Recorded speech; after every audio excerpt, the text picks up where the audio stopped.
gentlemen, welcome to Happy Friday! Happy Friday! You are currently on JBDrumTalk. I am Molzo, and this is JB. Me, JB, Molzo. Nice. How are you? I'm fantastic. How are you? Actually, how are you guys? I don't even get a look in. You didn't even wait. I'm good, Jono. Sorry. I'm good too. You're more important than we are. It's okay. I hope you've had a great week. Oh. What are we talking about today? Kick drum mics! Again. And this one. Well, actually, this time we're talking about kick drum mic placement on one kick drum. Yes. So after our last video, we did a review on the E901. Yep. Yes. We had some feedback around people asking questions on where they should place kick drum mics that are not plate mics. That's right. Yes. So today we're going to look at a number of different placements. Where are we going to put the mics, mate? So we're using this one for all of our placements because that's a conventional kick drum mic that most people have. Okay. The E602. E602 by Sennheiser, Yep. Mark II. So the four placements that we're looking at is number one, inside the bass drum where the beater strikes. Number two is in the sound hole. Number three is if you didn't have a sound hole right in front of the skin. Number four is a meter from the drum. And the secret number five is these two together. Yeah. A meter from the drum, mate. A meter from the drum, or 3 foot if you're overseas in America and whoever uses that system. America. America, sorry. The USA. The USA. We love you. Love you! My brother-in-law's over there. We'll go into more detail later, but that's a little bit different, yeah? A meter from the kick drum? Yeah, it's a whole different thing going on. Okay. Well, we'll talk about when we get to it. Let's go through the rules first.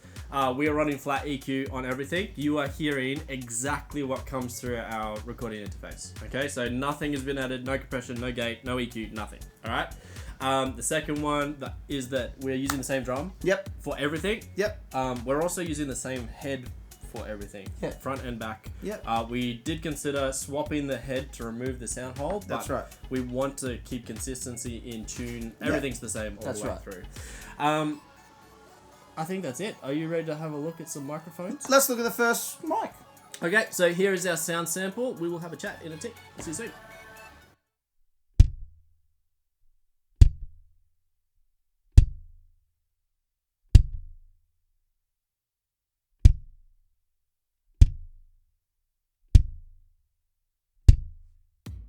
All right, Jono, let's talk about mic placement inside a kick drum. Yeah. Now, how far or what position, how do you figure out where to put it inside the drum? So, my drum teacher owns a studio up here. We spent a day in the studio mucking around with different mic placements with the kick drum and different drums. But one of the first ones that we found was that brought a lot of characteristics to attack metal drum sounds, metal kick drum sounds that you're looking for, or a kick drum sound with a lot of attack behind it, was this mic inside the kick drum, right against the, well, not right against the skin, but, you know, maybe that distance. About a hand span. Yeah, from the striking head. And the first thing we noticed with that sound characteristic was it had a lot of attack behind it.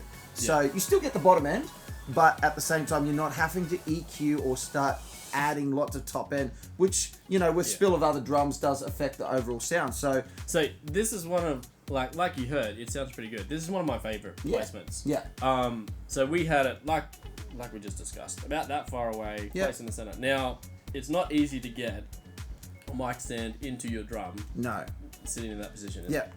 So the stand that we're using, my father-in-law actually made them. Custom made. Yeah. Maybe back in the 70s. And he's a drummer as well. He's vintage custom. Vintage. He's been using it for a long time. He passed them on to me, which is, you know, I'm very grateful for, and I use them on all the recordings that we're doing at the moment to mic different drums, cymbals, and that. Yeah, we've got them all over the studio for covers. But just stuff like this at the moment, where we want to get specific sounds, they're very handy like that. Yeah. So what happens if we don't have those stands? Well, I have tried the Ashton and I've tried the Tama, and neither of their kick mic stands can reach into the position that they don't get low enough to get in the hole, no, right? That's right. Yeah. So I have, and we've done it before. Yeah. Done the exact same thing that you do with a plate mic, and just sat it on top of your dampening, and you should still get something that's sort of consistent with the sound that you just heard.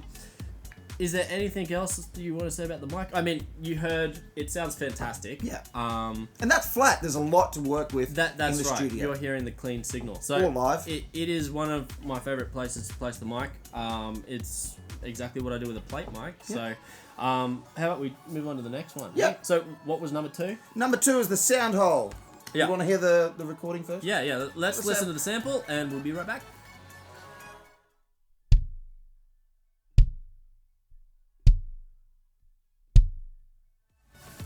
So, that was a mic in the sound hole. Yeah. So let's talk about placement really quickly. What we tried to do was line up the top of the mic with the sound hole, I guess. Yeah, that's generally where you place it. So we weren't putting it inside, we weren't putting it outside. Yes, it was flush with the sound. Specific. Yeah. Yes, you do want it to line up. You don't want it inside. No, that's right. Okay. So it was right at the front. So what that allows for is there's a lot of air traveling through those sound holes. So we still get the attack from the striking head, but the air moving over the diaphragm of the mic allows for, I don't know, better capture of bottom end with that being in that position. Yeah. It's probably worth noting that this is also probably the most common placement of mic. Yeah. With good reason too. I mean, the sound that you heard is good. As you heard, there's a lot more mids in the sound putting it there. So you get your rich tops, not as much tops as where it was in the first position, but in that position you still get the tops, you get a lot of mids, so you're still working with a really nice sound, so you have the option for a lot of genres to play with as well, and you still get a big bottom end, so you got a lot of EQ options. I'd probably say this is one of the more versatile setups that you could use to then EQ or process however you see afterwards. Yeah. There's not too much to say about this, is there? Just sounds good. It just sounds good. Flat. You've got a lot to work with. Okay, how about we have a look at the next one, mate? Yeah, man. The next placement of the mic was more of your vintage kind of sound. So right in front of the bass drum head. So if you didn't have a sound hole and you were miking just the head straight up, this is the kind of sound that you're going to hear. Yeah. Shall we go to the sound sample? Yeah, sure. Oh, I was going to say something, but it's not important. We can talk about it after you've actually heard. That's a better idea. See ya. Here it is.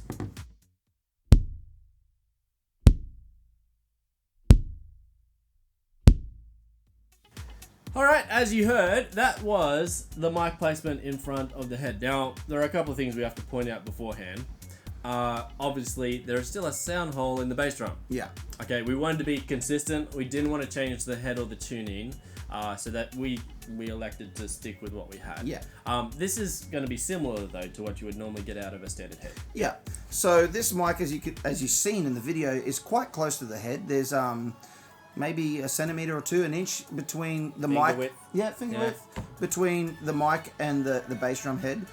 So naturally, the sound or the movement of air across this mic is quite big. So the thing is, with that mic placement, you do have a lot of sound coming through the mic. So you've got a lot of option, or frequency, coming through the mic. So you've got a lot of option of EQ and whatnot. But at the same time, you do have to do a lot more processing with that placement of the mic. I would say for this, there's more priority on having a correctly tuned bass drum than necessarily your processing. Yeah. We can fix a lot of things in processing, but you can't fix the tune on this particular placement. It's true. Yeah. Shall we move on? What would you use this with the type of stuff that we're doing? Okay, the type of stuff that we're doing? Yeah. No. So this is not a placement that for our using. covers, because a lot of it is the contemporary or Top dance 40, or whatever. R&B This kind of thing. probably doesn't suit what we're doing. Also for gigging, I probably prefer sound hole or plate mic. Yep. You know, we talked about why we used this last week. Yeah. For me, this doesn't really suit the style of music that I'm playing at the moment. Yeah, that's right. But I mean, if this is what you're using and you get a tremendous sound, fantastic. Yeah. Props to you. How about we look at the next one though? Yep. This is the weird one. Yeah. So I hadn't heard about this until Jono talked to me about it, and I thought he was actually messing around. I thought it was an end of video joke, but you're actually serious. Being real serious. You've done this in the studio. Yeah, so as we mentioned before, my drum teacher has a studio up here, so we were looking at different mic placements of of the mics around the kick drum, especially because, you know, one kick drum mic can do great. Couple kick drum mics can get better sounds again. But we were looking for the most natural kick drum sound that you could get, something that's really deep and subsonic. So our distance was 3 foot, a meter. 3 foot or a meter, yep. Yeah. I have to ask, today we are only running the kick drum because that's all we're focused on. But if I was running a full kit, what do you do about spill? So we did that exactly as well. With the whole spill problem, we actually created a blanket for it over the kick drum. Well, between the kick drum and where the mic sits. Yes. So not a small child blanket fort. No. It's a tunnel that the air can still go. Yes. So it was still a meter from the kick drum, but we used little mic stands where we propped up the blankets across the kick drum, created like a U-shaped kick drum dome. Put this just inside so it would capture the bottom end but cancel the spill from like your toms and cymbals and all that kind of stuff. Well, why don't we have a listen? Yeah. And see what it sounds like. Cool. Here we go.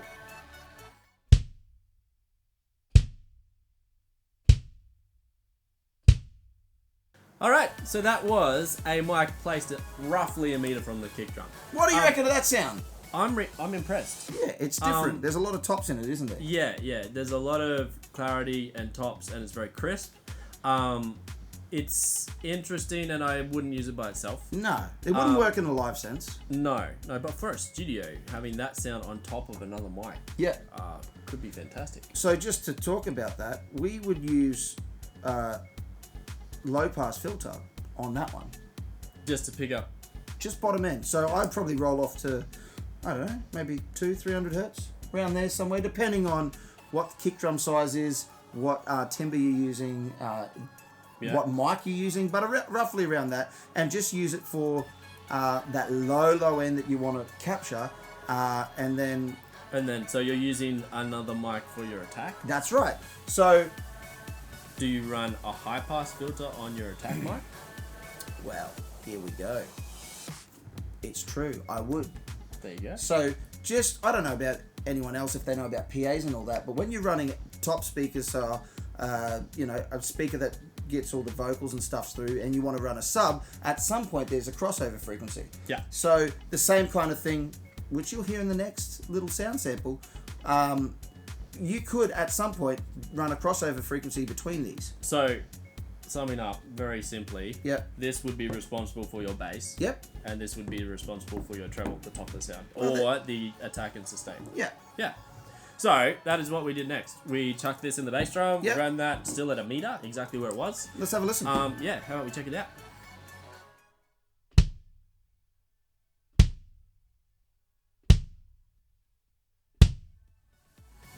So, as you heard, it was quite amazing, that last sound, wasn't it? For a studio sound. I think without processing, mastering, nothing. You've got a good sound to start with. That is the best out of everything you've heard. Yeah. Once again, it's two mics. To be fair, it's 2 mics, and there's no chance that I'm not going to run EQ or compression or gates or whatever. If I was in any setting, studio, gigging, anything, I'm still going to EQ it the way I want. But this is by far the best starting point. So we should just make a quick note. We inverted the phase on this mic. Yeah, that's important. Important, because it's the furthest one away. We inverted the phase so that we're getting a natural sound from the two of them without the phase inversion. Should we do a quick sound sample of what it sounds like? I can show you. I'll throw it right in now.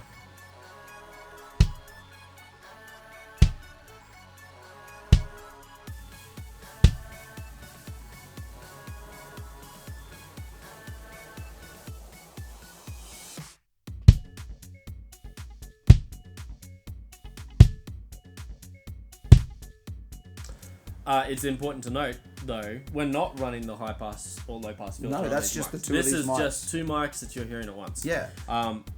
So the inversion does make a difference. Yeah. We are getting a much cleaner kick from the invert. It removes a lot of the low mids and phasing issues that you probably heard just then.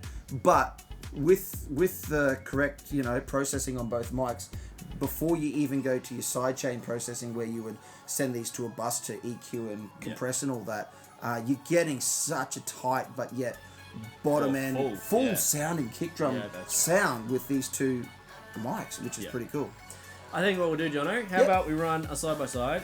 We'll run 1, 2, 3, 4, 5 in order, one kick each, and see what you think, just to see them next to each other. Yep. We'll be right back. All right.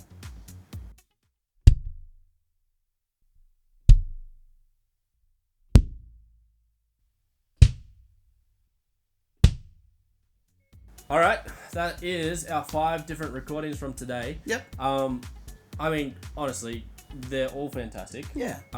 There are some that are definitely better than others, though. What would be your pick out of the 5? If you could do anything, what would you do all the time? So my pick out of the 5 would be the 2 of them together. Yeah, I think as a starting point, that is the best sound. By far, it was one of the sounds that you've got, a full kick drum sound, but of every frequency to work with. That's right. And it's pretty flat. Yeah.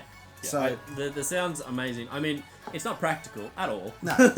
Yeah, unless you're in a studio setting. Yeah. This is tough. I mean, you can't run this with a bass guitar player and this right next to you. That just doesn't happen. So if I was to say that's number 1, what would be your second pick as far as practicality goes? Okay. For Second pick of practicality for all-rounded use. If you have this mic or a mic that looks similar to this, not a plate mic, I think the sound hole is the most commonly used one, but at the same time most practical for all genres. I think it's the most versatile as far as what you can do with it. Yep. Personally, I think the sound profile for what we're doing inside the drum is my pick. Yeah. But I think that the most versatile position is going to be the sound hole. Yeah. Yeah. Well, I hope that really helped out the people who sent us those comments. Yeah. I've really enjoyed doing the video. I enjoyed doing it too. Yeah. Like, it was so fun. And I mean, like I said, I never knew about the 1 meter kick rule or anything like that. Yeah. I'm learning stuff, Jono. Me too. I hope you know what's Always learning.